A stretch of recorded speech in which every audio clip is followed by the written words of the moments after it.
আমি আজকে মোচার রেসিপি দেখাচ্ছি। মোচা তো নিরামিষ দেখিয়েছি, আজকে আমি দেখাবো চিংড়ি মাছ দিয়ে। তার জন্য তো চিংড়ি মাছ লাগবে, আর আজকে না আমি পেঁয়াজ দিয়ে করব। তা পেঁয়াজটা আমি আগে দিয়ে দেবো কড়ার মধ্যে।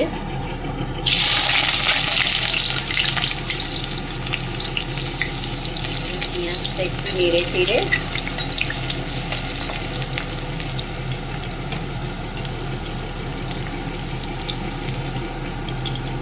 এর মধ্যে চিংড়ি মাছগুলো দিয়ে দেবো। মোচা অনেক রকমই খাওয়া যায়, মোচার চপ, মোচার পকোড়া, কিন্তু আজকে আমি চিংড়ি মাছ দিয়ে মোচা করবো। তার জন্য আমার লাগবে রসুন বাটা, আদা বাটা, আর নুন দিয়ে না, আর মোচাটাকে আমি নুন আর হলুদ দিয়ে সিদ্ধ করে দিই, আর ওর মধ্যে আমি কাঁচা ছোলা দিয়েছিলাম। আর 10 মিনিট মতন সিদ্ধ করেছি, এর ছোলাগুলোও গলে গেছে, হ্যাঁ আলুও গলে গেছে। মোচায় আবার বেশি আলু দিয়ে, আর মোচাও গলে গেছে 10। আর মোচাটা এনেছিলাম আমার বাপের বাড়ির থেকে, হ্যাঁ। আর মোচাটা এবং কী গাছের কেমন মোচা খেলে ভালো লাগে, হ্যাঁ কাঁচকলার মোচা একরকম স্বাদ লাগে, তারপর কাঁঠালি কলার মোচা একরকম স্বাদ লাগে। এটা মনে হয় কাঁচকলার মোচা।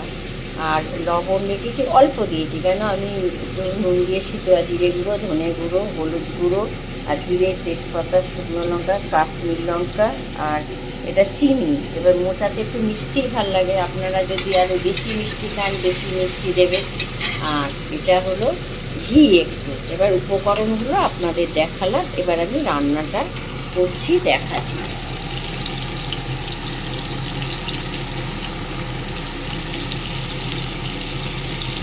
চিংড়ি মাছটা এই যে চিংড়ি মাছের মধ্যেই আমি দিয়ে দেবো শুকনো লঙ্কা, তেজপাতা আর গোটা জিরে।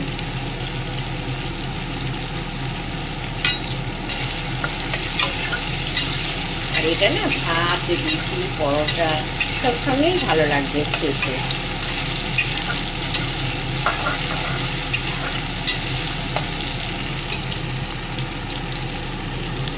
এবার দিয়ে দেবো রসুন বাটাটা, কেন রসুনটা আগে দিলে কী হয়, রসুনটা আগে না দিলে গন্ধ বেরায়, ওই জন্য রসুন বাটাটা দিয়ে দেবো।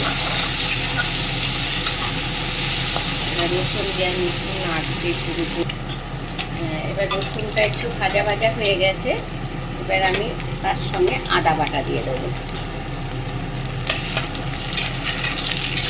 আর আদা বাটা দিয়ে দিয়েছি, আর এইগুলো যে রেখেছিলাম কাশ্মীর লঙ্কা গুঁড়ো, জিরে গুঁড়ো, ধনে গুঁড়ো, নুন আর একটু হলুদ।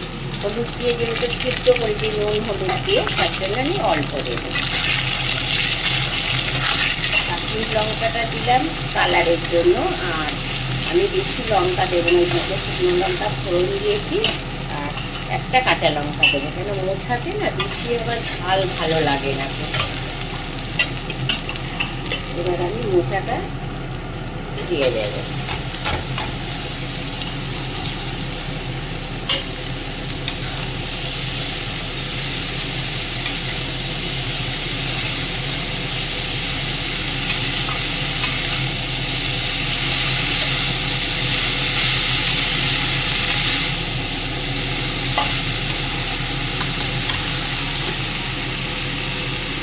মোচাটা আগে দিয়ে দিলাম, দিয়ে আমি একটু নেড়ে এটাতে চাপা দিয়ে রাখবো। এবার আমি চাপাটা খুললাম,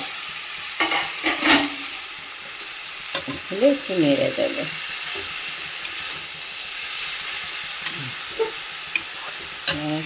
সঙ্গে এই চিনিটা দিই। এবার আপনারা যে যেমন মিষ্টি খাবেন সেটা দেবেন, কেউ অনেক বেশিও খায়, তোমার মোচাতে একটু মিষ্টি হলে ভালোই লাগে, ওই জন্য আমিও একটু দিয়েছি, কিন্তু আরও যদি কেউ বেশি মিষ্টি খান তাহলে আরও দিয়ে দেবে। মেখে আরেকটু না সামান্য গরম জল দেবে, যাতে মোচাটা আরেকটু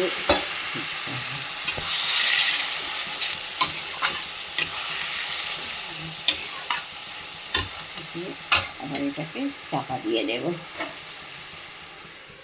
দিয়ে আবার ফিরে আসবো পরে। এবার আমি চাপাটা খুলবো,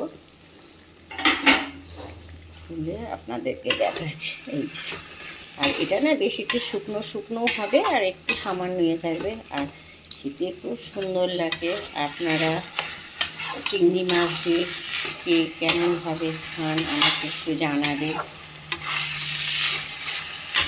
এটা আমি এই যে ঘি দিয়ে দেবো একটু,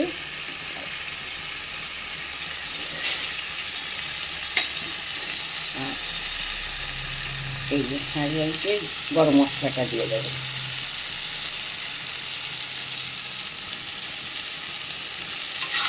দিয়ে এবার নেড়ে ফিরে নামিয়ে দেবো। আপনাদের যদি এই মোচা রান্নাটা ভালো লাগে তাহলে লাইক কমেন্ট শেয়ার করবে, আর কে কীভাবে রান্না করেন আমাকে বলবে।